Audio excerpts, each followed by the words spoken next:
আসসালামু আলাইকুম। ওয়ালাইকুম আসসালাম। ভালো আছো? হ্যাঁ ভালো আছি, তুমি কেমন আছো? আমিও ভালো আছি। হ্যাঁ ভালো আছো না? হ্যাঁ। আচ্ছা তুমি কার সঙ্গে আছো? ইব্রাহিমের সঙ্গে। ওই মাদার চোদের সঙ্গে? ওই মাদার চোদ তো এতই হারামজাদা, ওই শুয়োরের বাচ্চা, ওই তো লোটের বাচ্চা, ওই শাহচুদির বেটা মাগির লিসা, এতই মাগির লিসা।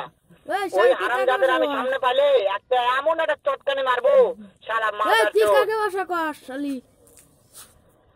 শুনো তবে কি হচ্ছে, ওই মাদার চোদ ওই জায়গায় আছে নাকি? ও আমার কথা সব শুনতেছে। ওই শাহচুদির বেটাকে শুনে শুনে আমি বেশি বলবো শুয়োরের বাচ্চা, শুয়োরের বাচ্চাকে আমি একটা এমন একটা চটকানি মারবো শালা শুয়োরের বাচ্চা, লোটির বাচ্চা। লোটির তোর মা ও তোমাকে মারতে চায়। ওই শুয়োরের বাচ্চা আমাকে মারতে চায়? শুয়োরের বাচ্চাকে আমি দেখা সাক্ষাৎ হলে বলে শুয়োরের বাচ্চাকে আমি এমন চটকানি মারবো মাদার চোদ, আমি থামা। লোটির তোর